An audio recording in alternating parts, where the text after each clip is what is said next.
Hey, salutations, everybody. Welcome to a rare episodic case of copious amounts of talking. I'm here with my good buddy Mig. Say hello, my friend. Hello, I am Mig. I'm an artist, and used to stream. I'll see if I can get back on that soon. Um, and we've been doing this for a minute. Yeah, this was something that we have done a good amount of time early last year, I think. Yeah. But due to scheduling conflicts and whatnot, Mm-hmm. shit happens, life happens. Existence What are happens. you gonna do, right? Mostly to us. Yeah, mostly to us. More so than others. It's more life happens to us than like life happens. Yeah. Yeah, life's been a mess, but we just go through it. We do it with a smile on our face, and we just try. Yeah, we make the best with what we got. Exactly. So whenever these do come up, they will come up. That's about it. Let's go with that. Cool. What's our So topic for today there, buddy? before we get into our main topic, which I do have here, I will be bringing that up later. I do want to bring up at least briefly, talk about what you wanted to talk about really quick. Oh, the Project Q? Yeah, let's talk about Project Q really quick since uh, you said that there was recently an update of what Project Q is So from Sony. we knew what Project Q was. It was basically, if you're not familiar with it, it is a PS5 controller basically with a tablet in the middle, and you can use it to remote play your PS5 games. We finally got the actual name for the device, and we got a price point along with a couple other details that I think are very interesting. This was all posted on the PlayStation blog, so you guys can see this as well. But basically, it's now being called the PlayStation Portal. So that's the official name for it. And we now have the price point, which is basically $200. I was worried they were gonna charge like fucking Okay. more, like closer to like 400 for this thing. 200 is slightly more reasonable, but it still isn't worth for what it is. Sorry about that. Especially when you consider the fact that it is actually only for streaming games off of your PS5. You cannot play your PS Plus account games with it. I see. I'm currently looking up an article that I found here, topsguide.com, for the PlayStation. The fact that it's called the PlayStation Portal, we might as well just say there's your take on the PSP. That would have been But great if that's what it was. But the issue is, it's streaming. it's just streaming games off of your PS5, and it's not worth So $200 when you consider that they already have a partnership with Backbone, which is half the price, and you can use your own device for it. yeah, this kind of ends up looking more what I and a few others that I've seen on the internet kind of just poke fun at. Mm-hmm. This is essentially just a Wii U. Yeah, that's what a lot of people have been saying. That this is basically just the Wii U. It's like, the worst part is honestly that it's an optional thing that doesn't come included with the console, so you can choose whether or not you're gonna get it. But that bitch ain't worth It's $200. not. It's not. It really isn't. And it's kind of ridiculous that they're charging so much for it. I can't help but wonder what the UI is. You know, it has it literally is a DualSense controller that's like cut in half with a tablet stuck in the middle. It has all the features of a DualSense controller. It has like the same Bluetooth, the same like haptic triggers and all that stuff. But yeah, in all honesty, you're right though. Like it is just the DualShock, the DualSense controller. I gotta remember it's called DualSense now, not DualShock. yeah, Man, I'm gonna. It's like Twitter being called X now. yeah. It's literally just the DualSense controller, but replace the middle section, which is the touchpad and the PlayStation button, and just put in the fucking tablet. Yeah, it's also just not a great idea. The fact that the tablet is edge to edge, so there's no bumper to protect you from like accidental falls. Yeah, like it is literally just the controller slapped to a freaking screen. It's not the screen built with the controller in mind. Yeah, it will it be comfortable? Probably. I mean, the PS5 controller, the DualSense, is a very comfortable controller. I actually really like it. But that I agree. I don't think that this thing is worth the price point that they're putting out with the current features that they have. What I find interesting is if this thing had any kind of like Android support, then there's possibilities of hacking. You know, if this has its own firmware, its own software, there's a possibility for people to hack it and turn this thing into a like Steam Deck. But we have to consider the fact that with this being a stream-only device, it likely doesn't have a lot of memory installed anyways. Most likely it wouldn't, yeah. And in all honesty, we're not even sure what kind of market this is supposed to be catering to. Because it's obviously not catering to, the mobile market, because it's a streaming device. So it's focused towards the market that like prefers to game from their bed or on the couch rather than like sitting down looking at a TV, which I understand. That's kind of the benefit of the Switch. You could either play it on the TV or you could play it on your bed and like away from your computer and setup. There is benefit in that, and also it has like it's being released along with some Bluetooth headsets and stuff that are honestly pretty impressive. But it's something to be said that the earbuds and the headset are more interesting than the actual like controller console thing that they're releasing. I think people just really want a new PSP or PS Vita. That's what they want. They want PlayStation to enter this market with something to actually show for itself, rather than just this. You know what's the funny thing? Mm-hmm. That we all know how Nintendo just completely dominates the handheld market. It was one of the few that started it. Yeah. If I'm not mistaken. I think it's arguable. It's arguable. Like, it's arguable. Maybe they popularized it for like sure. Maybe like Tiger Electronic handhelds were much earlier. Mm-hmm. But in terms of what pretty much kicked off mobile gaming would be Nintendo themselves with the Game Boy.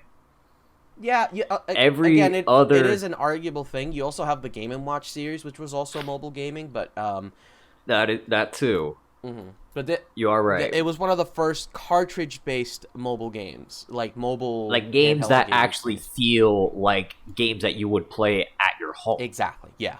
It really did come out swinging, and everything tried the same. It's funny because every company tried the same tactic, which was to try to outperform the Game Boy. Exactly. So you had like the You would have the Game Gear. The Game Gear. You would have The the Sega Pocket Game Neo. Gear, Neo Geo Pocket. Yeah. Even Atari with the Atari Lynx and whatnot. That eventually the one. I mean, even then, Nintendo also tries to up their own Game Boy. Let's not forget the Virtual Boy. Yeah, but the Virtual Boy, was doomed from the start. Honestly, from what I've heard, it was kind of, they knew that it wasn't gonna work as well as they hoped, because they even had to do like testing to make sure that it wasn't gonna burn your eyes out of your head, like. Yeah. Which is it doesn't bode well for a product when you have to do that kind of testing. To like fucking put like dilate people's pupils and then stick a fucking headset to their faces and have them play for 15 to 20 minutes, have them stop, and then do it all over again. It's just maybe not the best move. But as a peeved individual I know once said, it feels like you're taking an eye exam. Yeah, because it is. It's basically just not just red lights being shot directly into your fucking eyeballs. Sure, it's shot through a prism, but it's like, it's just not comfortable. But yeah, they try to the usual tactic to try to beat the Game Boy is to try to outperform it, and PlayStation was no stranger to that with the PSP and the Vita. With the PSP competing directly with the DS, and the Vita competing with the 3DS. Yep. But both of those had the same problem, which was, all of them actually had the same problem. Because of all of the power that they're trying to pack into these machines, they end up being very expensive. And at some point you gotta wonder, is it worth the cost? And to some people it wasn't. The games that they wanted to play was on the DS or the Game Boy. For me it was, because I really liked the PSP. I liked what it could do, and the hacking scene for the PSP was insane. There was so much stuff you could do with the PSP. It was a pretty cool device that I really enjoyed using. I would want PlayStation to at least try their hand at a Steam Deck competitor. You know? You know what? It's funny you say that, because a lot of handhelds back then were essentially like the DS, PSP, 3DS, PSP Vita. The whole point of handhelds was having a console-like experience on the go. Obviously, right? Yeah. As technology kept improving, the handhelds needs to essentially keep up with it, but to at least be reasonable enough. Like, if we were to put it, I guess, in terms of a perspective, by the time Super Nintendo was out, being 16-bit, Game Boy is still running at technically 8-bit still. Yeah. It's kind of more thinking the handhelds are going to be a generation back, but in terms of what we're going to be experiencing at our homes for video games, say like the Game Boy Advance being out, we got GameCube, PlayStation 2, and I'm pretty sure Xbox as well. You ain't gonna get fucking 3D graphics onto a fucking Game Boy. You can try. It's just gonna be really fucking hard. With the Game Boy Advance, they tried with I remember Spider-Man 2 had 3D levels, which were kind of funky looking. Whoa, really? You never played Spider-Man 2 for the Game Boy? I'm gonna be on God. I never knew there was a Spider-Man 2 on Game Boy. I knew there was a Spider-Man on Game Boy, which was hard as tits. Spider-Man 2 on Game Boy is actually a pretty fun game, not gonna lie. It's definitely one of those games that you play as a kid and you're just like, this is not the best experience, but I'm have the best time possible with this. Exactly, and that's what handheld games needed to do. Mm-hmm. They just needed to be fun enough as a console, handheld experience. Yeah. Because let's be real, you're not going to be really playing Call of Duty on Game Boy. No. And think it's going to be good. No. Let's be real. No. You're gonna play it on DS and think it's good. Real talk, yeah, you would think that. And debatably, your experience may vary depending on how desperate you are. But there are some titles that, at the end of the day, kind of worked out. Like, I got really bored one day and decided to emulate 007 Nightfire on Game Boy Advance. Uh-huh. And it wasn't as bad as I was thinking it was going to be. Was it an FPS? It was an FPS. What was it, like a Doom-like? Yeah. That's the only way you can make it work, honestly. But the controls actually felt pretty decent. Like, it sounded like James Bond Nightfire. Mm-hmm. If we were to put it into a compressed version to make it be like a Doom clone, Mm-hmm. it looked like Nightfire. Mm-hmm. So, yeah, it all worked out. It was a previous gen experience on a to-go format that it worked. That's pretty good. I feel like that's usually what the best you can hope for when it comes to like portable adaptations. But my question now is, how does this apply to the Portal? Like, because the Portal is obviously like, it's trying to be a streaming device, and I just think for what you're getting, you might as well get like the Logitech G Cloud. There's a lot of better alternatives. You're right. There really is. I really don't know much of this particular side of the market for the whole remote play, essentially, video game consoles and whatnot. Because, honestly, I thought this shit died with the Wii U. It was clear it was not going to go anywhere.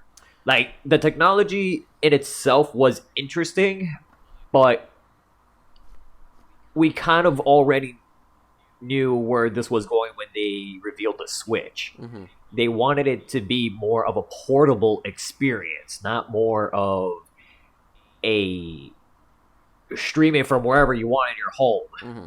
which is nice. But it's not what was the market they were trying to get into. Mm-hmm. I feel like this is Sony looking at what Nintendo did Mm-hmm. and completely taking the wrong idea. See, I get where you're coming from, but I am very much into this market. I have actually recently bought a controller for my phone, which turns it into, interestingly enough, a pretty competent little gaming device that I can actually play all of my Steam and PlayStation games through their respective apps. PlayStation has had a streaming app for a long time. Like, they've had it since the PS4 even. And on the PS5, I feel like it's gotten better. What was it, PlayStation Now? Yes, no, PSN now I think it's like their game streaming stuff. Okay. It's remote play. It's PlayStation Remote Play. Okay. But it goes to show that I don't use PlayStation Remote Play to remote play my PlayStation. I use a separate client altogether. On both my phone and my computer, I use a different client because the Sony client isn't great. And I think that's something that needs to be commented on is that their client is not very well optimized for what it's doing, to the point where other people can optimize it better, and it'll run more consistently from different networks. I was able to play. I was in Chicago a week or two ago, and I was actually able to play my Steam games and my PS5 games in Chicago. God damn. Yeah. But that was through these particular apps. The Steam Link app is amazing, honestly. If you have a controller that is compatible with your phone, I would recommend giving Steam Link a shot to anybody who's listening, because it is honestly pretty cool to just be able to sit down and play all of your like PC games through like your device. It's pretty cool. Not gonna lie, I still have an actual Steam Link box. You actually have the box. That's so cool. Yeah, I still have that box, and the fact that it's still being technically supported, like it still gets updates and everything, despite the fact that they discontinued it. It's nice how it just works so well. I find it really impressive how Valve has handled this whole situation, to the point where it has very much influenced the market in an unprecedented way. They created the Steam machines forever ago. And when they created the Steam machines, they had to design... They didn't have to, but they chose to design their own Linux-based operating system. Ever since then, they have put money towards Proton, which is like Valve's implementation of Wine, which allows Windows games to run on Linux. So that way they can improve the compatibility of Windows games running all over Linux for things like the Steam OS and other like Linux-based gaming systems, or computers. And then they also kept on updating all of this Steam Link stuff.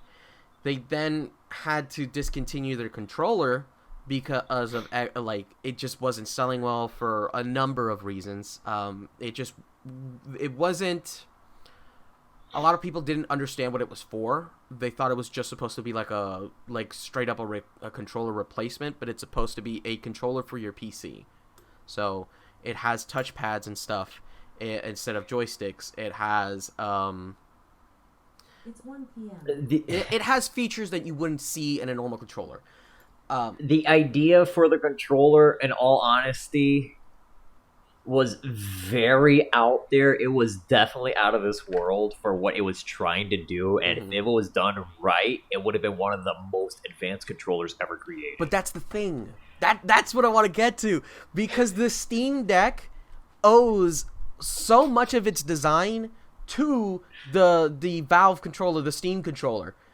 Because I don't know if you've realized, have you held a Steam Deck yet? I have yet to personally see a Steam Deck. So they have these two touchpads on right where the controller buttons normally are. Everything, it has controller buttons, it has joysticks, and the touchpads. And on the back it has paddle control, extra buttons. That's carried over from the Steam controller. They brought that over because they know that having double touchpads is in of itself a benefit.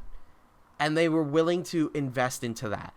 They took the Steam OS that they've been working on and they put it onto the Steam Deck. God. They grabbed all of the Proton compatibility that they've been working on all of these years and implemented it into Steam OS.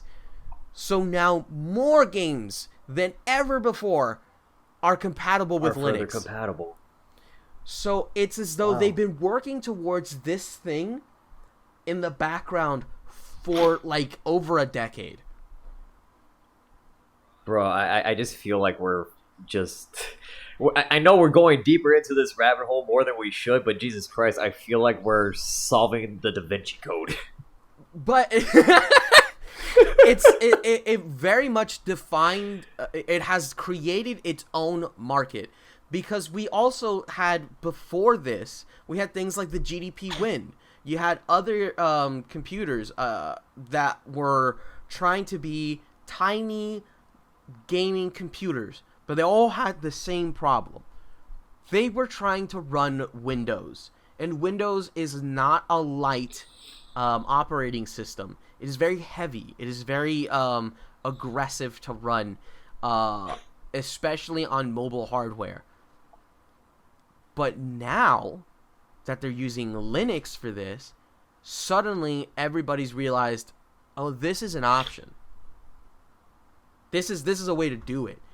And now that AMD has like popped off with their amazing like CPUs, now the technology is here. For real. It's here. It's here. It's perfect. You can do mobile gaming that is on par and sometimes better than what you can get at home, because it's cheaper. It is cheaper to get a Steam Deck and play a Cyberpunk than it is to buy a computer with the specs to run fucking Cyberpunk. And here's the thing. This was going to be a question I was going to ask you. In terms of what would you actually prefer as a customer that is in this market? Because you brought a lot of valid points, to be honest. Because as someone who's not a part of this, I'm not the target demographic for this kind of product. What you just told me, it makes a lot more sense, especially in terms of the remote play features, which is why I brought up the Steam Link to begin with. And especially now how the Steam Link is more of an app that you could actually download on certain TVs. It also just kind of makes me remember a lot of just how far we've come for remote play. Do you remember... late 2000s, early 2010s Game Live? God, as soon as you gave me the date, I knew you were going to talk about On Live. Was it On Live? It was On Live. I fucking wanted On Live so bad because it just had so many games that I didn't have and I couldn't have because at that point in time, I didn't have a 360.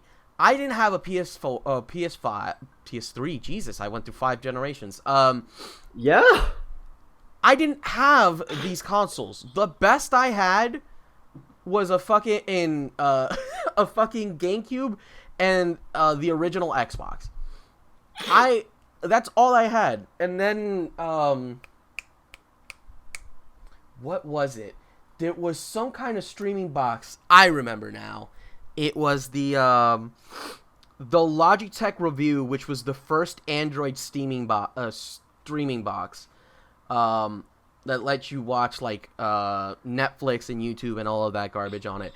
It had the app for OnLive, but I didn't have I didn't have the controller for it, and it was a subscription service, so I couldn't afford it anyways because I was a kid, just barely into high school, you know. Yeah, and I think around the time, like for the subscription, if I remember correctly, it was like $20 a month. Realistically,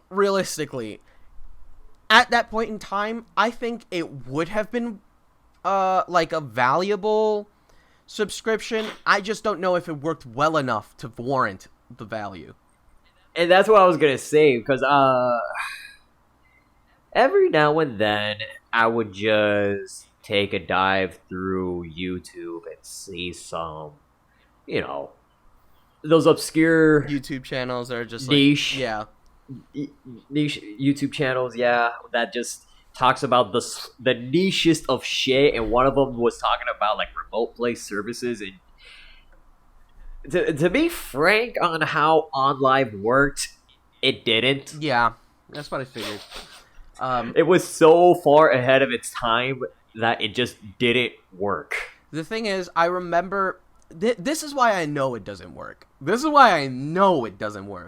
Because at that point, the Wi-Fi protocol that we had, I'm pretty sure the most advanced was like WPES was the most advanced protocol we had. And Yeah.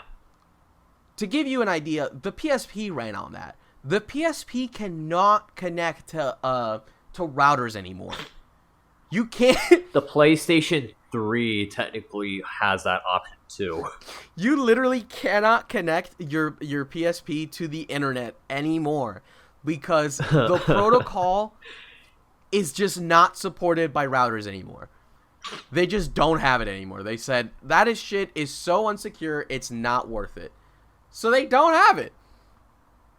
And to think that like people are running like gaming services off of this is insane.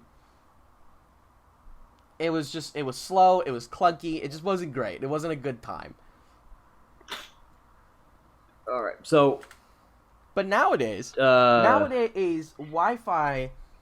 and even cell phone service, with 5G now coming out, it is way more reliable. And which means wireless gaming is a lot more doable for a lot of people. That's not to say that if you live in a secluded area, like let's say you live in fucking rural Nebraska, you're gonna be able to get great service. Because at the end of the day, that does depend on like the internet services you have around you. I streamed from Miami to Chicago. Those are both big cities. Like I'm gonna get good signal. But like no. Yeah. No, go ahead. But for the people who it does work for, people living in these larger cities, I think it is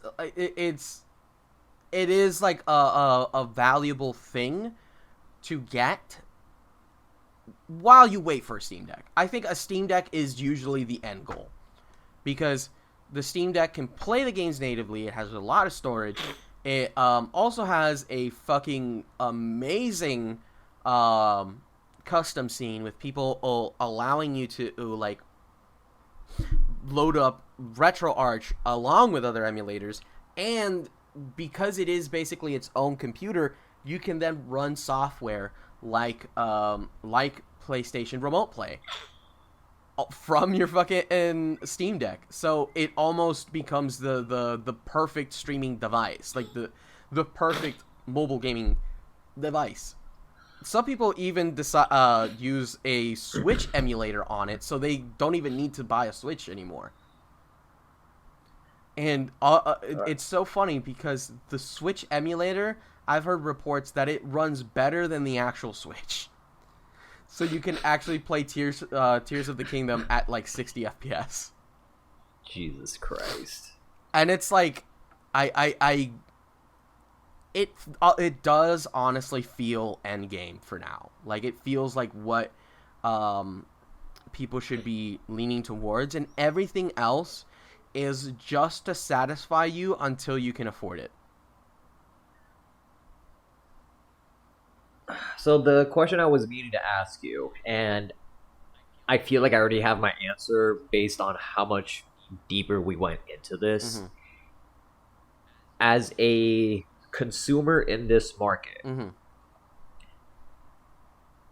would you prefer if this PlayStation Portal mm-hmm. was more akin to a Steam Deck device, or more for the remote play market? Like, what would you what would you actually prefer more? Because you said the end game was going to be the Steam Deck. Would you prefer it if the Portal was actually similar to a Steam Deck, or you're okay that it's a remote play device? So that is actually a great question, and it has a very complicated answer. Because if we think about it from the perspective of a consumer, I would want a Steam Deck device, realistically. But if we're talking from the perspective of Sony, it doesn't make sense.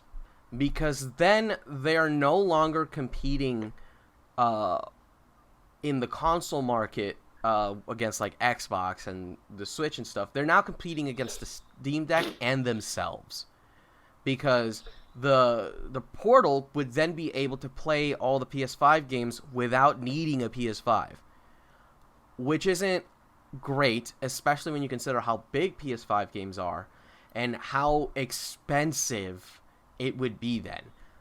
My issue with the best thing that could have happened here is not what happened, which is they would have added the some memory inside of this thing to support you maybe downloading a couple like smaller games, maybe PS4 games on this thing, and being able to stream games through PlayStation Now. Like that should be supported. But that's not what they're offering here. They're offering streaming games from the PlayStation exclusively. So only games that you've bought. But honestly, I think it's a missed opportunity that it's not being supported for that. I'm not sure what service it was. I think it was PlayStation Now, where they give you like a catalog of games from I see like PlayStation 2, PlayStation 3, 4, etc. that you could just literally stream off a cloud service. It's a super missed opportunity. Like if we were gonna go with remote play and not really try to go into the what was it, the Steam Deck market, because I get what you're hearing, what you're saying, that the Steam Deck is the end goal. Like it's more the quantity of quality titles that are also affordable at the same time. Yeah. So it's more of the choice for the consumer versus the limitation to the consumer. Mm-hmm. So the whole, the cloud-based gaming that Sony has, not attaching it to the Portal, yeah, that's definitely a missed opportunity and a way to potentially improve on that service as well. It's just it feels very much like they could have done so much with this that is not being done. And it's a shame. It truly is a shame.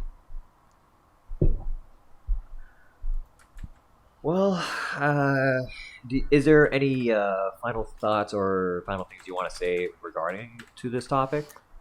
I think that we've covered it pretty extensively, honestly. I was not expecting this topic to go over 40 minutes. 40 minutes. I mean, we've honestly, I wasn't expecting for it to go on that long either.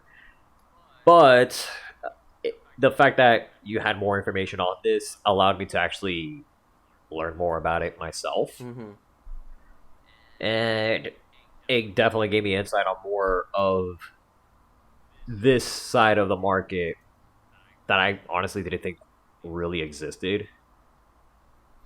It's a fun market, honestly. Ever since I got this controller for my phone, it has been awesome. I'm not gonna lie.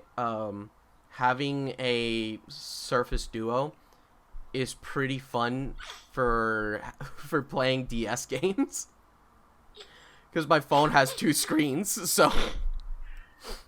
Oh fuck, that's right. You have the Fold. Yeah, it has like literally 2 screens, so I literally can play DS and 3DS games in like almost perfect fidelity, and I'm having a great time with it. Amazing. And then when I'm not playing those games, I can just have like play games with a video playing on the other screen. This phone is amazing. I love it. All right, so on to our main topic. Right. Whoops. Completely. Yeah, we had a brief topic which ended up lasting like about 30 minutes. Mm-hmm. So let's go into our main topic that I honestly kind of found a little interesting. Mm-hmm. And that is how much how much game time or how much does a video game have to offer to justify a full price tag of $60 to $70? I think that's a great question. I think that is a valid question. What is your take on this? I wonder. Here's the thing, because there's a lot to really take into consideration when it comes to making a game. To be honest, Yeah. first and foremost, I need to say this: I am not a game developer. I am not in any form associated with game development of any kind. I am just a consumer looking at it in the perspective of a consumer. Mm-hmm. And as someone who has, oh, I don't know, several dozen games Mm. and have played a lot of games, I played a lot, I finished a lot, I've seen a lot of different titles through what? From what I could remember from Nintendo 64. Mm-hmm. So, like, late 90s. I was literally like 4 years old. Mm-hmm. And seeing how, what would justify a rather high price tag. Mm-hmm. Because PlayStation 5 games are going for like $70 now. Yeah. I also have my perspective on this, but I also do know like a developer, so I've seen how difficult game design and game dev work is. It's not an easy process, especially when you're doing it on your own. But Especially if you're doing it on your own. But there comes an issue when like you have like an entire team working on something, Yeah. And the thing is, there goes into a lot of different things. Like, in my opinion, I actually have like 3 different things jotted down here. Like, Mm-hmm. you could argue, like, one of the things that I've seen a lot is a game is not worth $60 or $70 if it's like 4 to 5 hours long. That is the most common thing I've always heard. Okay. I've always read that. Like, if a game is not worth $60 to $70 for 4 to 5 hours, what is it really worth to that person in question? Mm-hmm. I actually have have experience with this. Interestingly enough. Shoot. So I recently bought, used obviously, Miles Morales for the PS5. Yes. Great game, very short, very short. I beat it in like 2 to 3 sessions.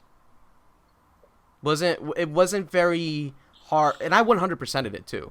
I didn't even just beat it. I got all the suits, I got all the upgrades, I got everything. I even got the new game plus stuff. Nice.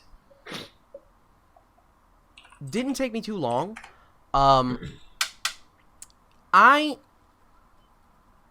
don't know if I was fine with it because I paid a reduced price because it was used. I ended up paying like 40 to 50 for it. I don't know if I had paid 60 for it if I would have been satisfied with it, but I also know if I had bought it on launch, it would have come with the original Spider-Man game too. It would have come with the first like Insomniac Spider-Man, like included with a HD remaster. So in that case, the pricing honestly feels like a bargain. You get these 2 great games for the price of one game, and you feel like there's enough content. But because I got it used, I don't have the code for purchasing the Insomniac Spider-Man. for like downloading it because it was supposed to be a download included. I have to buy it for like $20, but it's only $20. I don't know if I'm fully satisfied with it because it's also such a short game that I 100%ed that it doesn't have a ton of replay value. A lot of the missions are very repetitive. Once you've done a mission type, you've basically done them all. I had a lot of fun doing the side story, which was like you basically trying to like take care of Harlem and everybody, you know, slowly coming to accept you as the new Spider-Man. Like that was fun. That I loved that storyline. It was really cool interacting with everything. But I already played it. I don't need it anymore. I've already beaten this game. And I feel like for $60 to $70, especially the $70 price point, I kind of want something with some replay value, something that I can at least come back to. Because you got to consider these games are usually investments for people. Like, I'm buying this game because I'm invested in this game, and I'm going to be playing this game over a certain period of time. You know, when I get when like I come back from work. You know, some people buy multiplayer games for that, and I think honestly, multiplayer games being worth $60 to $70 makes perfect sense because it's constantly updating replay value. Like, you're gonna get your money's worth out of a multiplayer game. But when you're playing a game that doesn't have multiplayer, you kind of want to be able to come back to it at least or throughout the week to the like a month. You know, you want to be able to like spend like at least an hour or two a day playing the game. You feel me? And I get that, and that's completely understandable because I'm the same way. I'm the same way, but how do I explain this? The way how I'm seeing it is it could go into two ways. The whole replay value is completely understandable, and you know I am all for replay value. Replay value is, you know, high priority when it comes to game design and gameplay in terms of what I'm looking for. I mean, hell, I've put in how many hours into the entire Borderlands series, and I'm still not bored. But then But that's besides the point in terms of the genre in itself. But you're forgetting one key element towards like why you keep on replaying Borderlands, and that's the fact that it has a multiplayer component. It does, but I don't play it for the multiplayer component. I feel like it's the best excuse to play it. Plus, there's also you got to consider the fact that it being an RPG gives you replay value in that you could choose a completely different class and completely different build every time you play the game. So in one game you could play the sniper, the other game you could play the strong guy. You have options for replaying that game. There is plenty of replay value there. And you just proved my point on what I actually wanted to talk about when it comes to game length. Mm-hmm. It is the game length that people are looking for is regarding the content of those hours that you're getting, or you're just looking to do busy work. Because if you're going to be looking for content, you would play an RPG, which obviously continues to say that they're over 40 hours long, potentially if you're going to go to extreme lengths in terms of replay value. Persona 4 or the Elder Scrolls series or fucking Fallout, they'll give you hours of fucking content. Fucking Witcher being an RPG gives you fucking hundreds of hours, apparently. I mean, for fuck's sake, Persona 4 Golden that I did live on Twitch. Bro, I clocked in like, I think it was either 129 or 159 hours. It's so and much. that was full completion on my first playthrough. And that's I don't even know if you And were able to explore all the romance lines. no, I didn't. I actually, I think if I remember correctly, I focused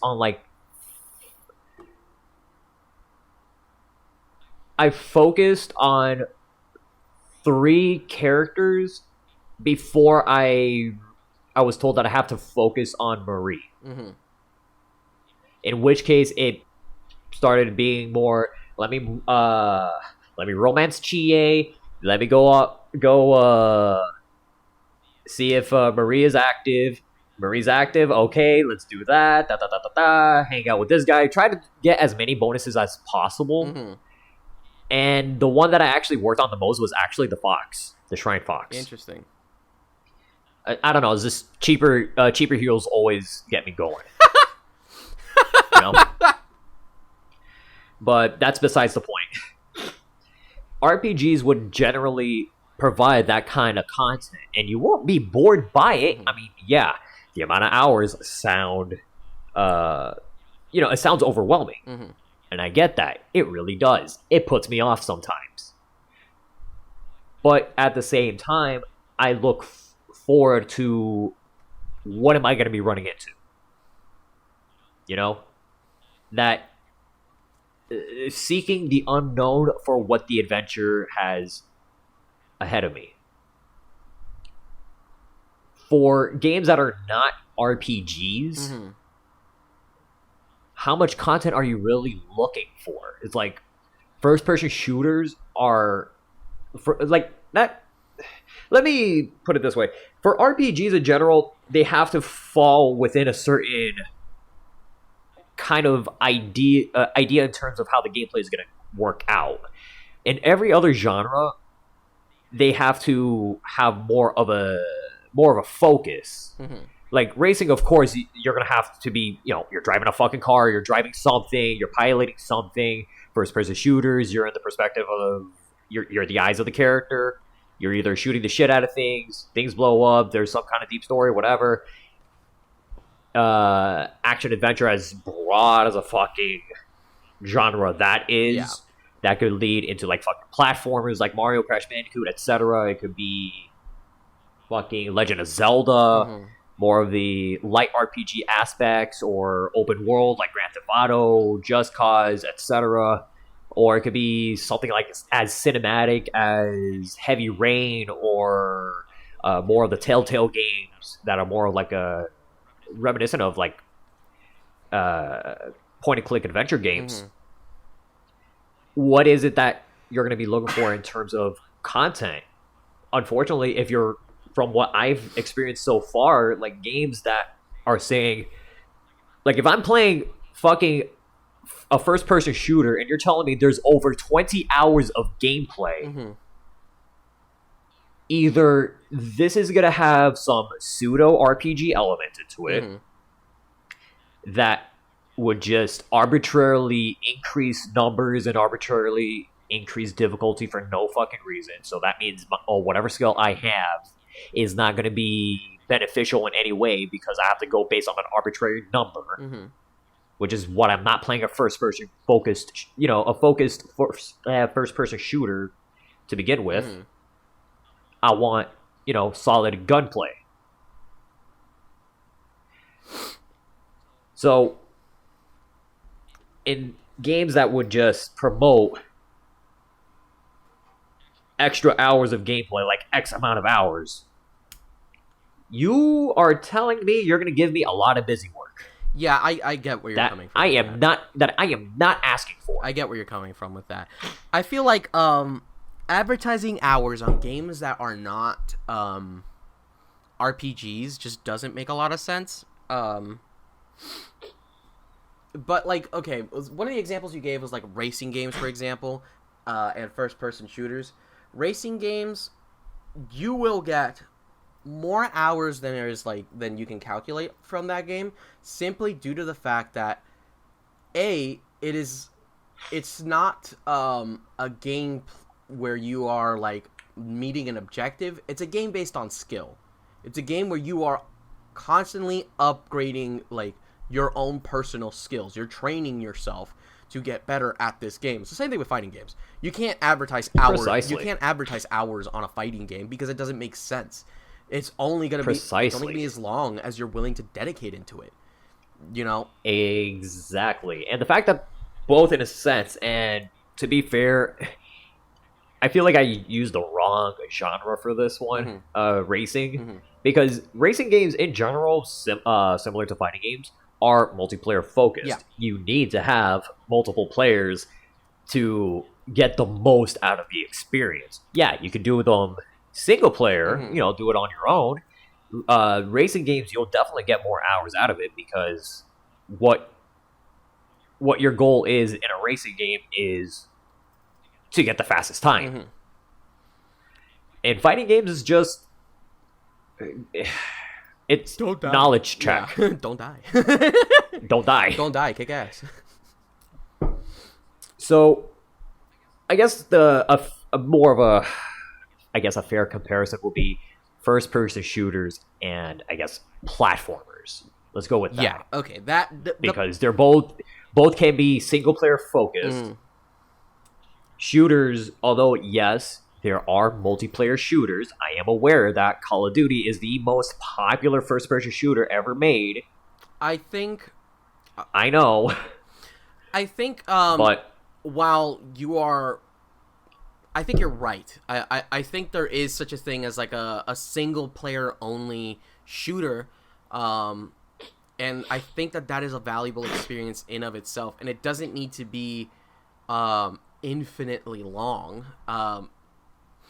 I think in those scenarios, you want quality over quantity. Like, you want a game that feels super memorable, you know, where like every time you pick it up, it you feel like you're experiencing the story over again. It's almost like watching a movie. You can watch a movie hundreds of times and still feel like absolutely in love with that. And that's an experience that isn't as common nowadays. And it's sort of down to what we're talking about, where there is this perception of like games need to be a certain number of hours long. And so there's not as much of a willingness to make single player oriented like stories. But that being said, how much are these single player experiences worth? You know? Because it's like once you beat them, right? Sure, you can revisit it, but what is really asking you to revisit it, you know? Are you going there to try to 100% and get all of the guns? Are you going there to like to try to beat your time? Is there like hidden Easter eggs that you're hunting for? There is additional content you can add that would make it more engaging to want to replay it. But usually what they end up doing is they create extra modes, you know? You'll have a multiplayer mode. You'll have a firefight mode or a zombies mode.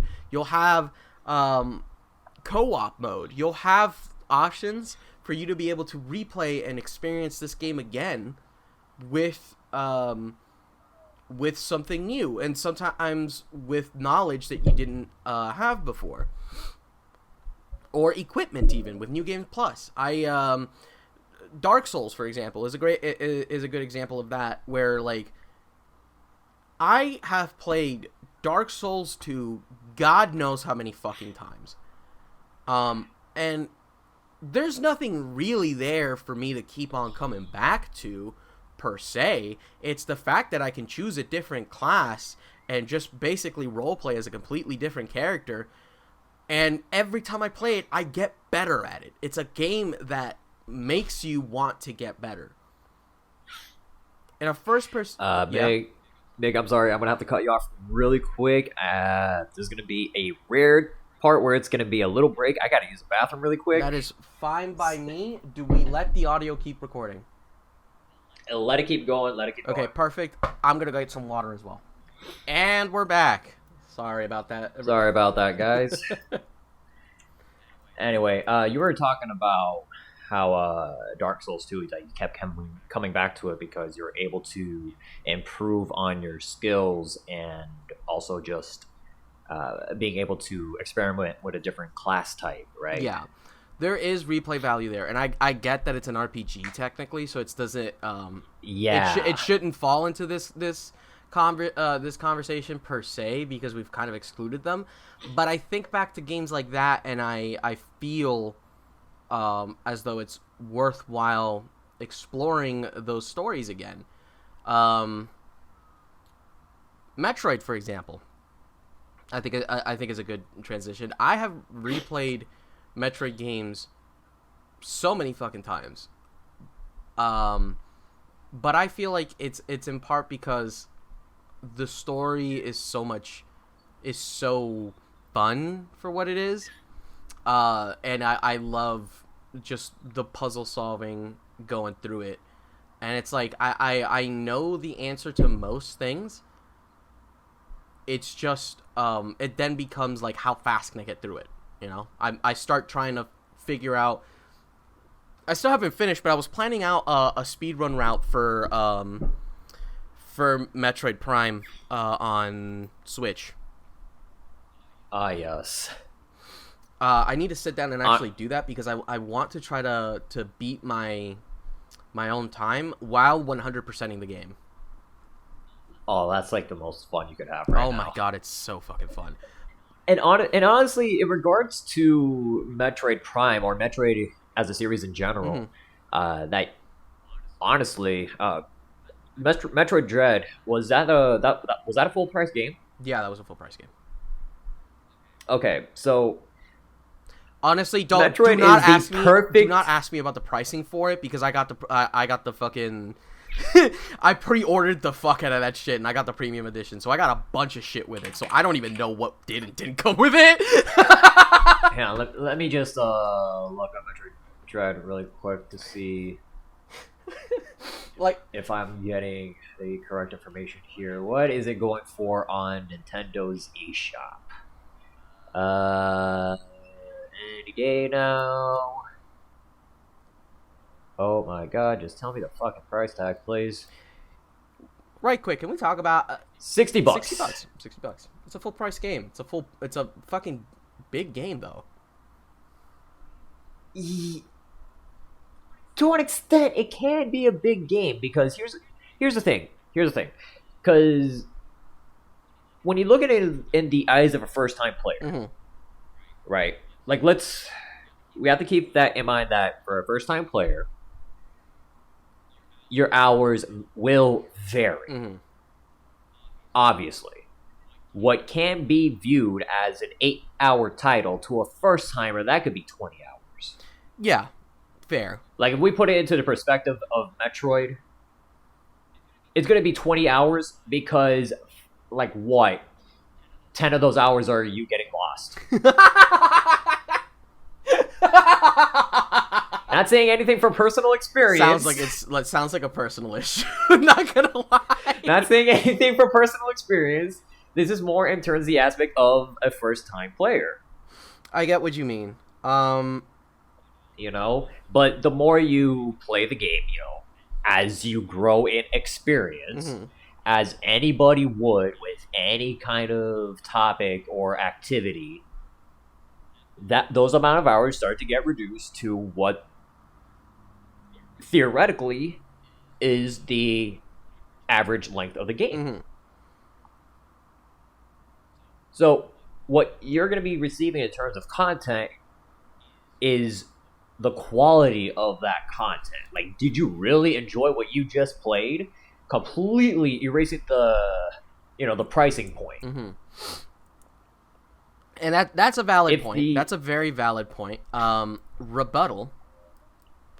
Go ahead. This is a game that A, can be 100% in, so you need to like be looking for a whole bunch of upgrades as you're playing the game, and B, like, encourages speedrunning. I get that's for some people that's not That That's a niche. that's to a be fair. niche. However, the game kind of asks you like, okay, you beat it, but can you do it faster? Because that's how you like. Does it have an ending locked away by speed? Because I remember that plenty games had that. I'm sure it probably does. I have yet to actually finish my first playthrough. So yeah, like your timing can also affect like the kind of ending you're getting, you know. So and Which is the norm for Metroid in general. exactly. So it almost becomes like a challenge. It's like, well, how fast can you do it, loser? And then you're like, I can do it pretty fast, loser. And then you fucking start going ape shit because now you're like, I learned everything I needed to learn from this game to be able to do this faster. I'm going to go back and do it again, and I'm going to do it again faster. And it just kind of like, honestly, I feel like Metroid is one of those games that if you've never speed ran anything before, you've never been like, oh, I want to beat this as fast as possible. It's usually the game. This is the game. This is usually the series that's just like, yeah, but can you do it fast though? And then you're like, oh, that's cool. Shit, can I do it fast? But can you do it faster? Want to see me 100% the game? Hey, you want it? Want to see me do it again? I was about to say the same fucking joke. Give me my brain cell. Oh man, but here's the thing, because that kind of goes back into the whole content thing, because when it comes to 100% the game, that's theoretically for like 3 of those items that you're gonna constantly collect is optional. Of course. You don't have to get those, those additional energy tanks, additional missile tanks, etc. I don't remember what are the other recurring collectibles that you get in that game. All right, but power bombs. But rebuttal. I get where you're coming from. It's just like that is additional content, not the main content. So it's arguable whether or not that even counts towards the value. I rebuttal. Then RPGs are only like 20 hours long at most. If you decide to skip all the story content, yes. If you decide to just go straight into like, yeah, I'm just gonna complete the game. Like I'm just gonna do the main story stuff, and then all the side quests be damned, all the other stuff I could do in here be damned. I'm just going to go from one task to the next so I can beat this game's story. Every game is short. Every RPG is short as hell. Like it's. Oh, absolutely. Like I feel like this like taking that extra content as though it shouldn't count towards the gameplay of the game. I just don't know if that's makes sense towards like what we're talking about, if that is where you were going with that. Here, let's break that down really quick, because this is where I want to give my take on what I think would be considered content versus busy work. Okay. All right. So when your comparison, yeah, pretty much for RPGs, the additional side content, the whole story, being able to skip the story if you want to, all the random encounters that you're going to be experiencing. Yeah, that is where the majority of the hours are unfortunately going to be going to. Because the way how the developers would design RPGs, I mean, hell, even I'm pretty sure Dungeons and Dragons could work similar in that aspect. Like higher difficulty content requires higher difficulty characters, right? Yeah. So essentially, with time, your character will grow stronger. In turn, you as a player will also grow stronger, because now you have knowledge on how to use certain abilities, or still learning to use those abilities. And once you've got the idea, you are already implementing it into your own strategy. You are now strategizing for these characters, and you're seeing it play out. To an extent, you could view it more like to put it as retro as fuck, Lord of the Rings, having that kind of chemistry. Like, you're creating this chemistry for those characters. Yeah.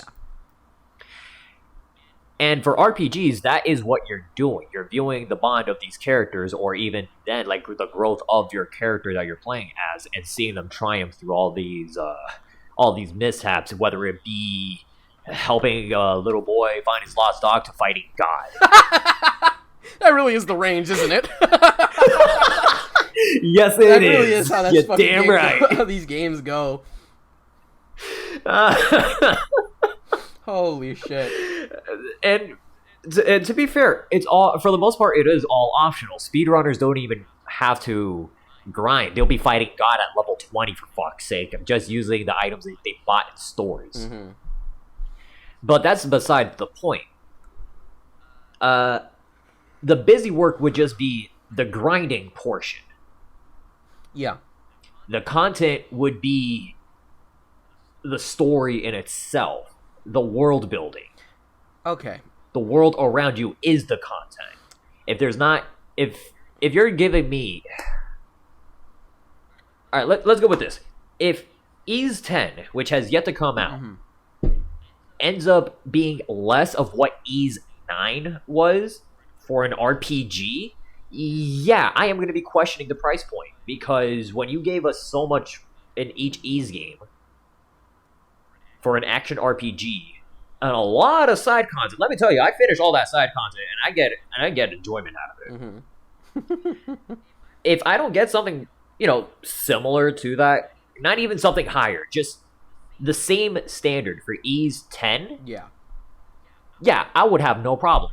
But if it's lacking from what Ys 9 gave us, no, that wouldn't be. I wouldn't think that's acceptable. Because if you're going to be lacking in the world building, where we are, who the people are, how they all connect to each other, then that's not what I'm looking for. Then you fuck yeah. Like, I mean, that's kind of the whole point of an RPG, especially one in a series.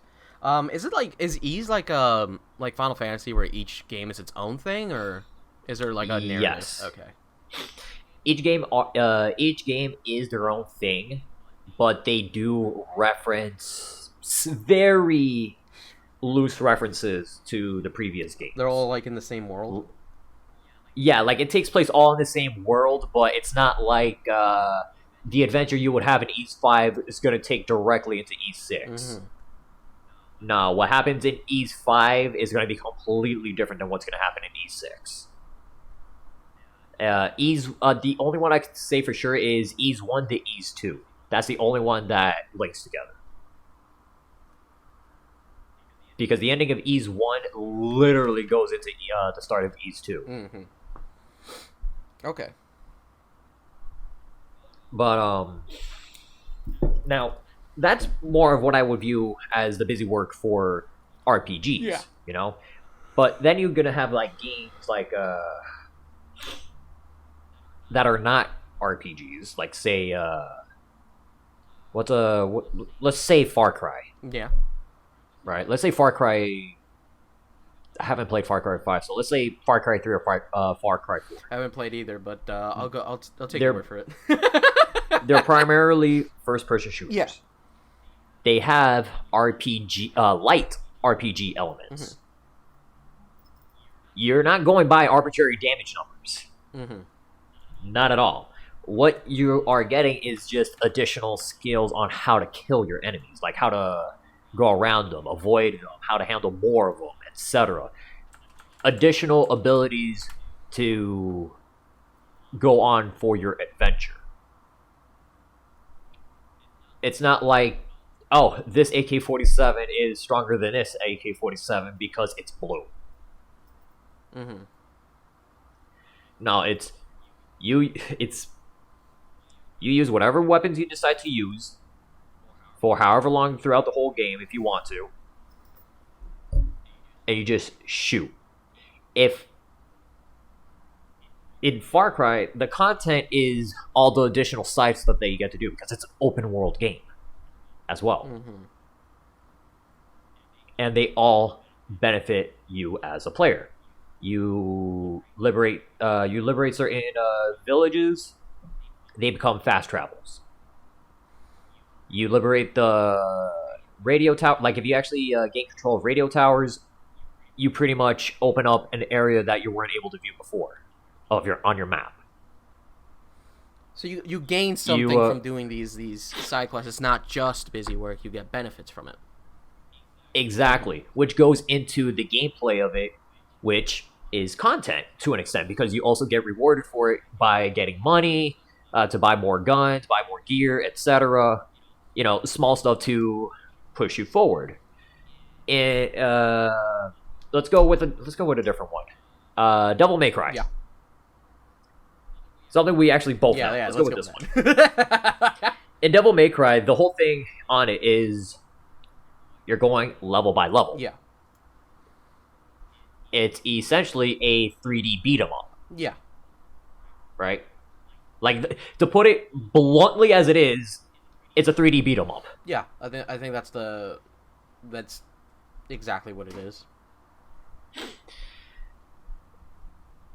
The way how you perform, you get rewarded for it. So if you perform poorly, you don't get rewarded as well. Mm-hmm. But you perform better, you get more reward. Yeah. You're sort of like it has a grading system, which is great. I knew that was going to happen. It has a grading system, which is great because it gives you an incentive for wanting to improve. And then you also have options for buying upgrades for all of your gear and stuff. Devil May Cry 5 has 3 characters, all of which you can upgrade separately and give them all their gear and stuff and skills so they can all perform a little bit better. And then you can lab it so you can make sure that you're building up combos that actually make some fucking sense. In that case, the content is the gameplay itself. Exactly. How fluid you're able to string all these commands. Yes. And the funny thing is, to an average consumer, they don't care. Mm-hmm. That's not content for them. They want hours for their money. Completely forgetting that these are games. And they have to be enjoyable to some degree. Mm-hmm. Which then leads to busy work. In instances, I think, in my opinion, it's I'm gonna have to say when I attempted to play Assassin's Creed. Yeah. There was not much to do in that game. You played. You're talking about 1, right? I am talking about the first one. Yeah. Like there wasn't really much to do in that game, and I feel like I was just following people. Yeah, there was a lot. There was only 3 mission types in that game to my memory. And they were not it was just nowhere near as like I'm sure it's nowhere near as polished as the games that we have now. No, of course, but I mean like even 2, which came out just a little while later, it just doesn't really even hold a candle to it because it's just 2 is so much more developed and successful. It very much sets out to do something and does it very, very well. And I think 1 was more of a proof of concept. At the end of the day, what 1 really was an exploration on whether or not Prince of Persia type gameplay can exist, would still work in an open world environment. And you know what? Mm-hmm. That's fair. Because obviously it did. There was still an audience for that. Yeah.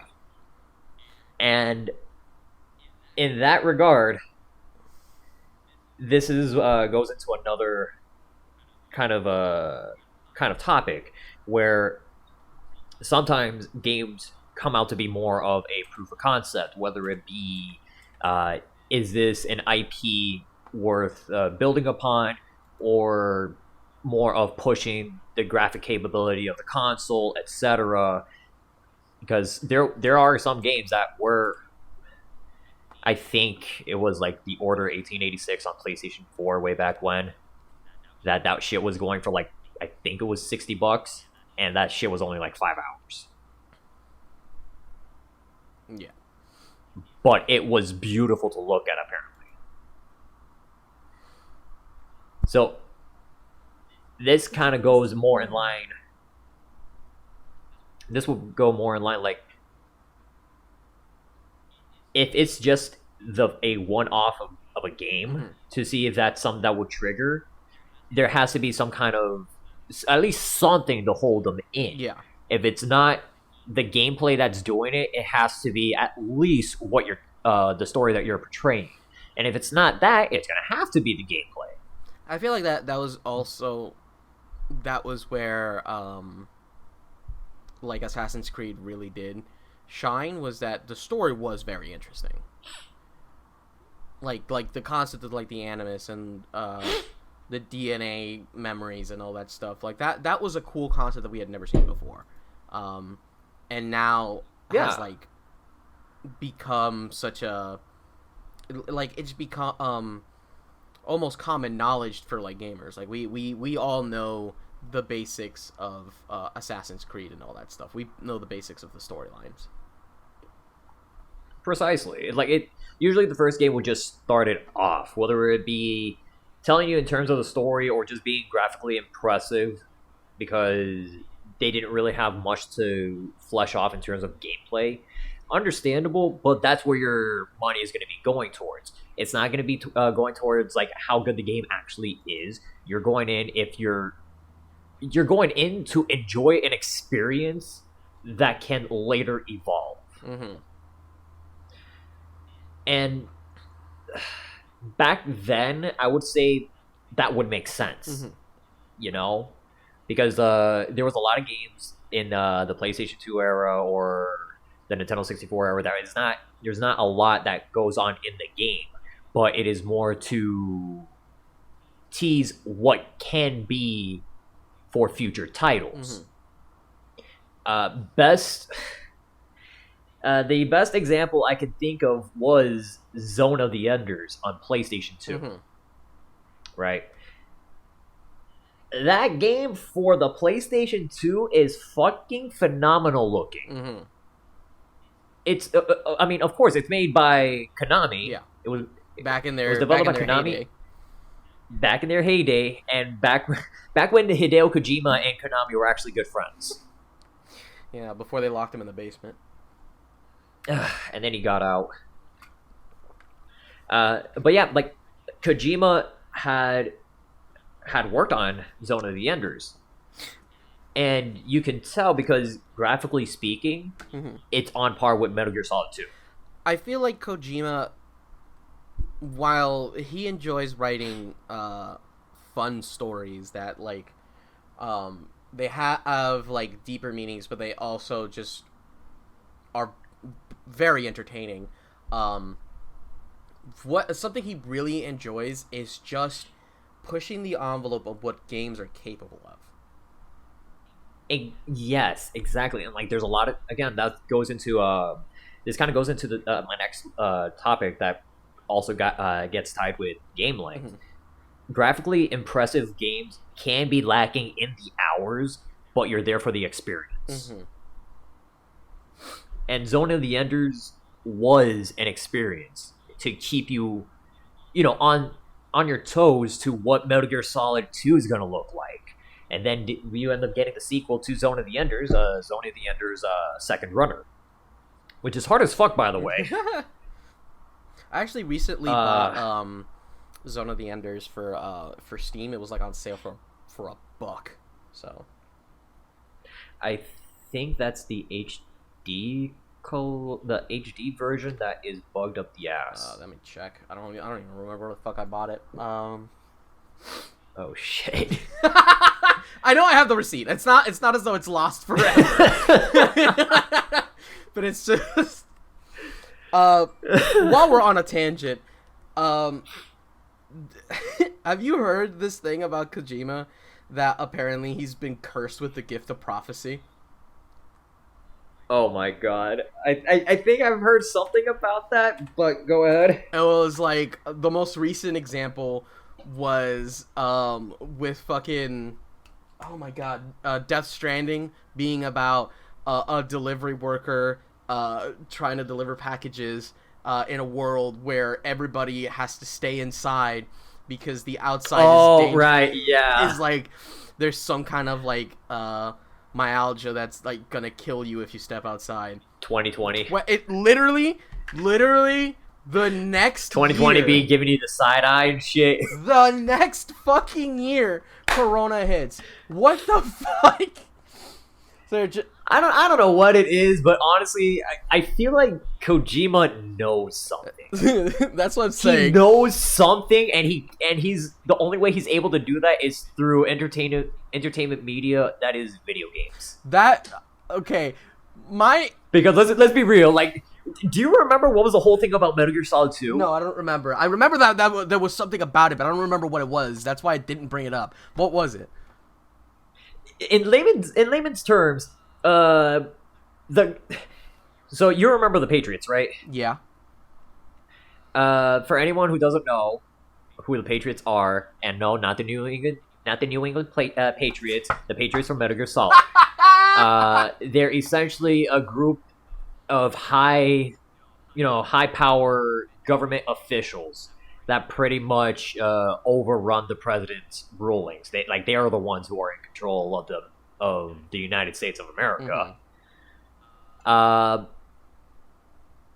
Pretty much the way how the story essentially was trying to go for was complete control of information that's being delivered to the public because the internet was so easily accessible. Damn. Damn. Meanwhile, it's just it hits. It hits hard. Dead ass. I just realized I actually bought Second Runner. Oh shit. Get ready to have a bitch of an experience. I still haven't played the first one. Should I play that first? Honestly, story-wise, I don't think it really fucking matters. But if you kind of want to get a more of a general gist of the vibe, mm-hmm. I'd say try going for it. Keep in mind, this is early PlayStation 2, so that voice acting is going to be awesome. It's going to be like, great. Oh. What are we fighting it's for? It's great.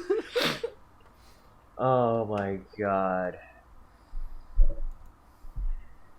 So, anyways, back to the topic at hand. Back on topic. Graphically impressive games are going to be lacking in the hours, so you're just going to be there for the experience in itself. The hours that you might get in a game, if it's not something that's going to be graphically intensive, can vary between player to player, to be honest, because, if we're going to be, another example being Crash Bandicoot, where it's more of the player's skills and knack for identifying, little secrets, can then provide more content for that player. Otherwise, they're just going to look at it as busy work. Mm-hmm. So, for platformers, in the aspect of a platformer, it will vary. Like Crash Bandicoot, you have the the whole collectathon aspect of breaking every box, getting all the that leads into getting a gem, which then proceeds to give you more levels to play with to get more gems, or show you a different part of the level that was connected to a level you played before like 3 hours ago. It's like, yeah, what the fuck? Why can't I do this normally? But if you're willing to improve on your skills for that, for those kind of games, you'll be able to do things that not are really intended, but because the way how the game works, mm-hmm. you can do such things. One of going back to Metroid really quick, Mhm. one of the things that people always hope for in any Metroid game is how badly can you sequence break it. In Dread, there was some sequence breaking built into it, wasn't there? I'm not sure because I don't really look. I'm not that much of a Metroid nut to actually dig deep into, what can I get early if I know how to use the mechanics properly. That I put more of my time for that into fighting games. Yeah, okay. That makes sense. But for Metroid or Metroidvania style games, I do try to keep in mind like what I have in my inventory. But if it's not something I'm going to be getting at that moment or don't have the means to get it, I just say, you know what, fuck it. If I come back here, I'll come back, and I'll try again if I get any new power ups. Mhm. Otherwise, it's like I don't really care. Mhm. I go for what I can get. Like if it's obviously there and I'm able to have a way to reach it without needing very specific power ups, yeah, fuck it, why not?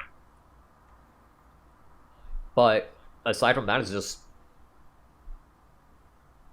going one way, going the other way. Mhm. That's all it is for me for the most part. But after that first playthrough, after you do your first playthrough, you then see, this is how it all works, and that means I could get this with this and do this instead of that and get it easier. It's more like freeing your mind in terms of what the game is letting you do with what you can. But like,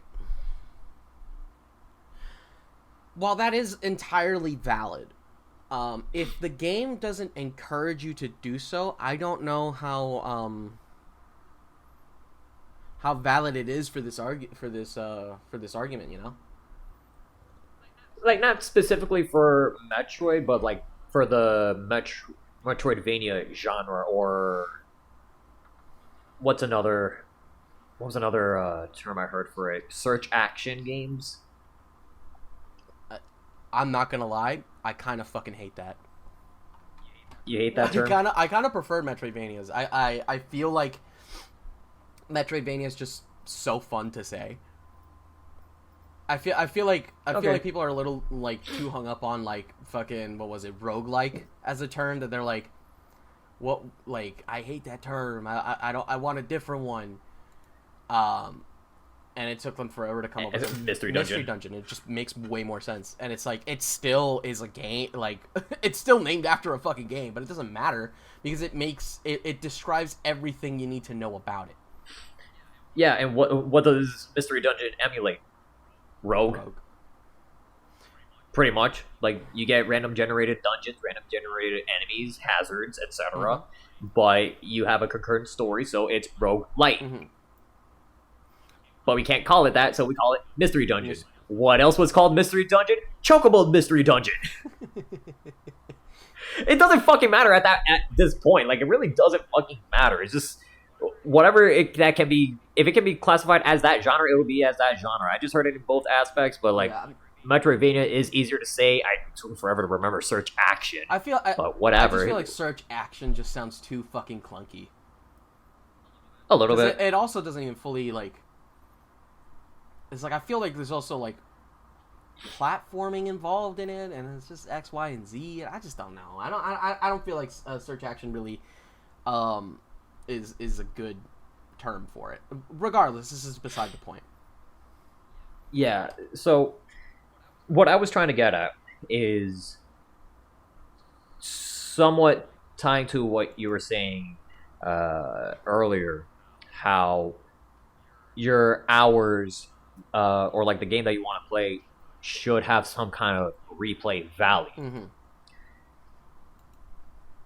For Metroid, in a sense, there is replay value where once you see that result screen, mm-hmm.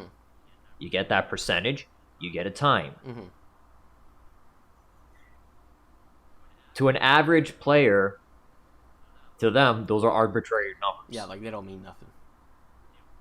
It doesn't mean jack shit. So what would be considered replay value is no longer valid for this player. Uh-huh. To others, that is content because the content in itself is the gameplay.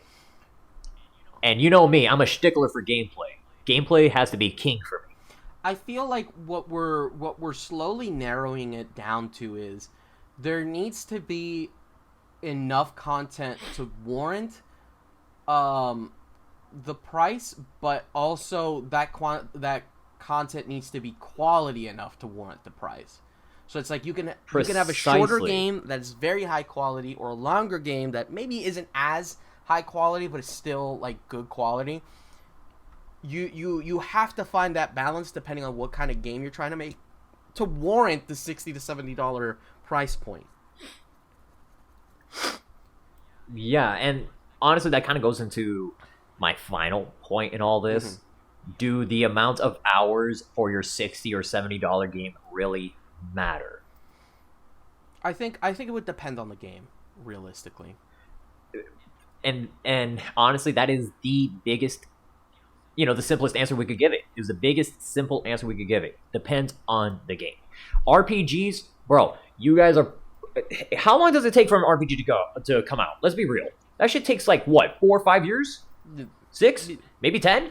Yeah, it depends. You could make a pretty simple one, which can have like quite a bit of content, but like nobody wants to play a basic ass RPG. They always have to like outdo each other. There's always got to be something that makes it stand out, and for an RPG, your mechanics have to stand out, your story has to stand out, your art style has to stand out. I mean, Granted, that goes along with any game, but I mean, look at Final Fantasy. What was it? 10? Is that the corridor one? 13. 13. There we go. It looks great. It's in the Final Fantasy series, so it has that name. But like gameplay wise, a lot of like people were pretty upset with it because they feel like they got scammed because it's literally just go forward. And honestly, from what I've heard, I still have the entire Final Fantasy 13 trilogy. I am wanting to actually play through them to see if what is being said is true or not. But primarily to see where it is that actually went wrong. Because the one thing I always heard is that the majority of the time that you're starting is mostly like just for you to get your feet wet. Like, you know how Kingdom Hearts 2 was like 8 hours to finish the tutorial or the intro segment? Yo, if we're talking about hours, that fucking that felt like a game in of itself. Yeah, exactly. Exactly, but it tied into the story still. Insane. So in Final Fantasy 13, at least the first one, apparently it took anywhere from like 15 to 20 hours to actually get into the open world area. Damn. And honestly, if you're a Final Fantasy game and you took that long to get to the, welcome to the world that you're going to be exploring. The meat and potatoes of the game, basically. Yeah, essentially the meat and potatoes of the game. Yeah, I say you fucked it. Yeah, that was a very bad call. That would take way too long. No game would actually drive it that far long. I mean, Kingdom Hearts 2 kind of pushed it a little bit, to be honest. Yeah. But it was I feel there was enough intrigue for you to keep going. Yeah, like you spend it just like, who the fuck is this kid? What's going on? And you're just like sort of living this kid's life, and there's this sense of like, what? There's something off right now. There's something wrong. And then like you fucking finally get to the end and you're like, that was the fucking tutorial? That it just kind of makes you feel like, wow, I don't know fucking shit that's happening in this game now. And honestly, it's the intrigue that literally keeps you there. I hate saying this because I always get the weirdest remarks. Kingdom Hearts 2 was my first Kingdom Hearts game. Okay. I knew fuck all about what was going on. Oh boy! Oh boy! You know, Everything was confusing as fuck. Oh my god, that just clicked. But let me tell you, I enjoyed every bit that I was playing through. I may not know what was going on, but I understood the story that was being told to me. It's just so effortlessly charming that you just can't help but like be fascinated in what's going on. And then there's that sense of something being off that just keeps you like, what's going on? It's like you definitely feel that there's something much bigger at play here. Yeah. Like real quick, you already get that feeling that there's something much bigger going on. When you actually start pretty much revealing all this information that all is not what it seems to be, and then you see the Sora reveal, yeah, suddenly you're now going into the actual meat and potatoes of the whole game, and that's where it really starts clicking. Yeah. But that is more for the RPG aspect of everything. Yeah. You know, like if you're gonna have to keep if you're gonna be holding something off for that long, like either the meat and potatoes or like the key component of what the game actually is gonna be revolving around, either reduce how long that's actually gonna take, or keep them invested enough. Mm-hmm. Final Fantasy 13 clearly did not do that. Yeah.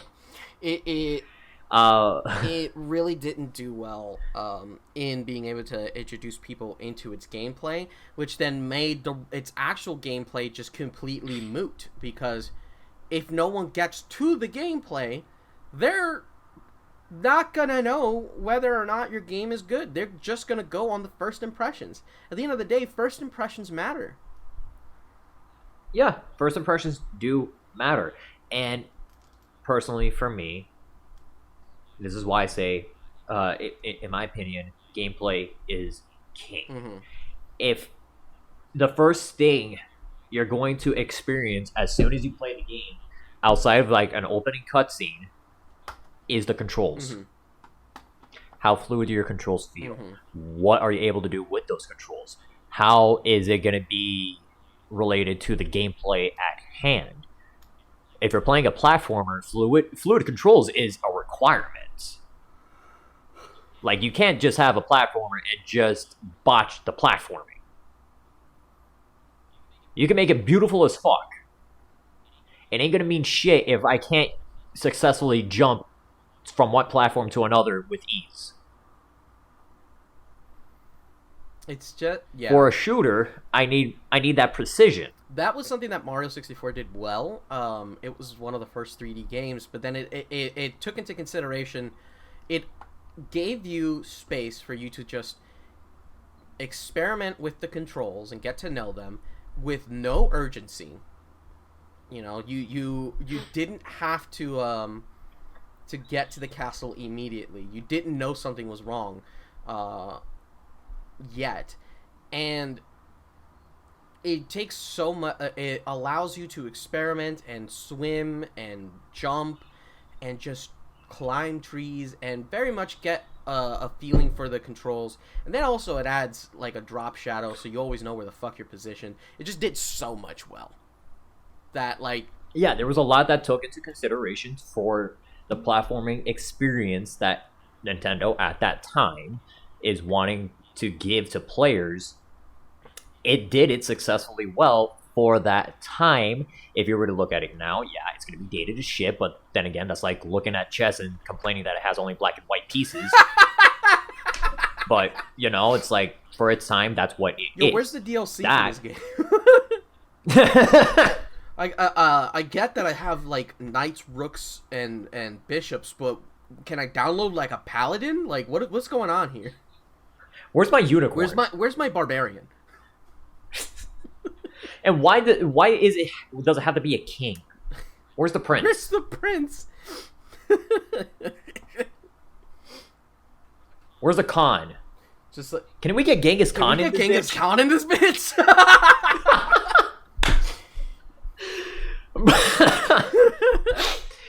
So here's another thing, because I know we're going on a little longer than what I wanted to. This is gonna be a nightmare to edit down. Just a little bit, but don't worry, it's gonna be fine. I'm pretty sure I could get it to at least an hour 40 or whatnot. It's gonna be fine. So to cap this off really quick, back to the main part of this topic: how much game justifies $60 to $70? Depends on the game. It is a a personal perspective. Everyone has their own opinion on what they would think is worth a full price tag. If you're looking for content in terms of the genre, that's going to vary heavily. Do keep in mind, and I'm saying this to the audience that is wanting to tune in, and if you are, hello. A little late, but yes, hello.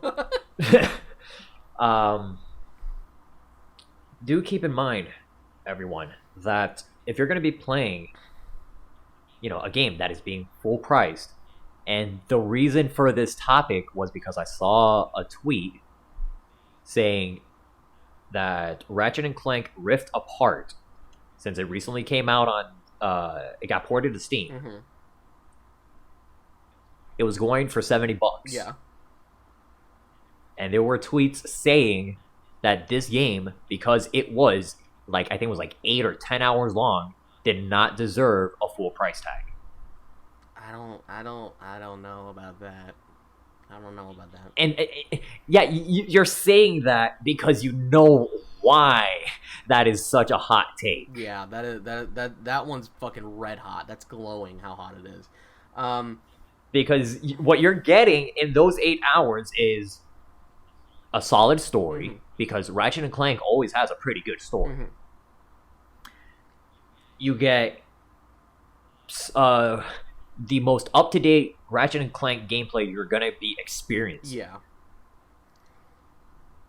And the fact that Ratchet and Clank games always allows you to have some kind of new game plus, because you're not going to get everything on your first playthrough.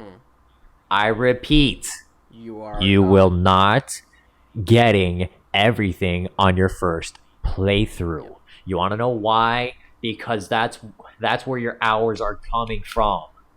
You're replaying the game knowing what your equipment is, so you can practice to utilize the equipment properly to achieve, the 100% goal.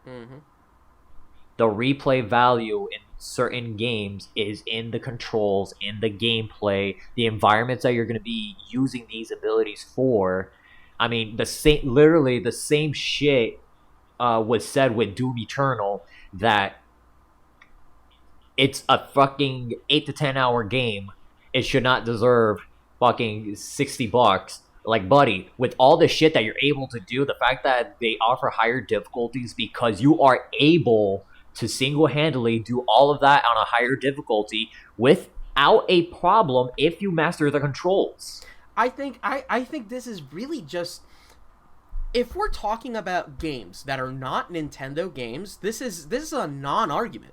What the fuck are we talking about here? Because I mean, granted, yeah, it's a non-argument because Nintendo is good with that kind of shit. They're always gonna give you more bang for your buck because it's loaded with shit to do that doesn't feel like busy work. No. But then again, that's not my point. My point is, if you don't like the price, fucking wait.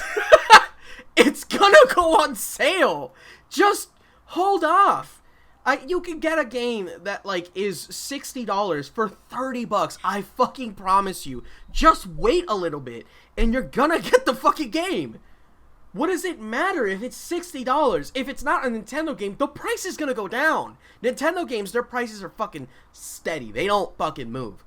But oh yeah, they're always fucking $60, and if they ever go down, they're just gonna be $45. Yeah, but PlayStation, Xbox, Steam games, what are we talking about? Why does this matter? You are right. They always do offer sales more often than Nintendo offers sales on their own games. Because granted, the Switch eShop does offer discounted prices, outside of their own titles. That's the thing. If you're getting other sometimes publishers will have sales, but Nintendo games, like official Nintendo games, you're not gonna get sales on those. But if we're talking about a game on Steam, especially Steam or Epic, you have so many options. You can go to Good Old Games, you can go to Fanatical, you can go to Games Planet, you can go to so many different websites that will give you the game for so much fucking cheaper. Why are we having? Why do you give a shit if they have decided that it is worth this much? You can pay cheaper for it. It's not that big a deal. Like, they deserve to eat. Let them eat. Yeah, they obviously do deserve to eat. They do. Give them the money. But here's the thing. Like, moral of the story here, wherever it is, what you're paying for is going to be dependent on that genre. You know, like your hours of content. If you're looking for hours of content, you're just going to be doing a job. Yep. Like, that's just going to be busy work, and that's not fun. Yeah, we don't want games to focus entirely on just hours, because then they'll start adding in bullshit and grinding that is unnecessary and isn't fun, and we'll be sending like mixed messages to developers. Like, they don't know, AAA developers, they don't know what the fuck they're doing. They're just making shit to make money. Like, that's what they're doing. It's like, oh, you want your game to be longer? Okay, here's like 20 escort quests, all the same, spread out in like 5 different areas. Yeah, exactly. So it's like, hey, what are we fucking? What is this argument? Like, it's just, it feels so uneducated and entitled to be like, Ratchet and Clank Rift Between Worlds being 60 was it 60 or 70? It's $70. 70 is unreasonable. Is insane. It's just such a non-argument. Let me guess, you saw this on Twitter. Oh, how could you tell? It's just the most, like, Twitter, like, or X. It's the most, like, chronically... It's the most head-ass thing you could say, man. It's the most chronically online, like, video game take I've fucking heard in a minute, because it's so stupid. You don't know what you're talking about. You don't know what you just... All you want is fucking, just games to give you more game for less money, and just cause. What the fuck? And little would you know, that little extra content that you're bitching about is going to be what drives the game down. Exactly. It's like it's just it's a clown move. I think that covers it, doesn't it? That does cover it. So again, like, just to repeat one more time, if you want hours for your game, play a fucking RPG. That's gonna be the bottom line here. If you want a long fucking game, play an RPG. Deadass. Like, no ands, ifs, or buts. Play an RPG. Yeah. You're gonna be bitching that your $60, $70 game is only like 5 to 10 hours long, despite the fact that the controls are like some of the best you're ever gonna experience. Play an RPG. Yeah. You might get bored out of your mind, but at least you got your hours worth. Well, I think that does it for this podcast. Yes, sir. That is enough of that little ramble about this little topic here. Hope we got a point across. And again, we are not game developers.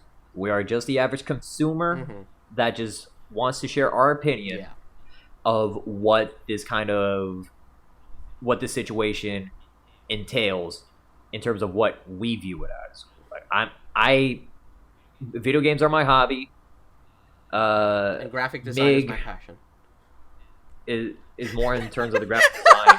Although he does enjoy playing video games. He doesn't go as hard as I do.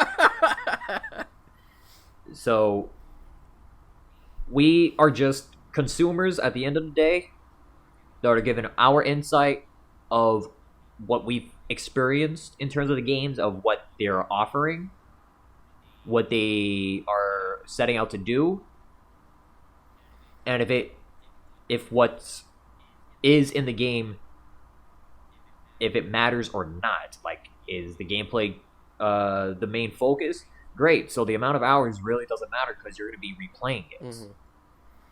If it comes out that you're playing an RPG, your hours is going to be on that one playthrough. If you enjoy what you played, you could definitely replay it and try to, change up your own battle methods. That's more bang for your buck too.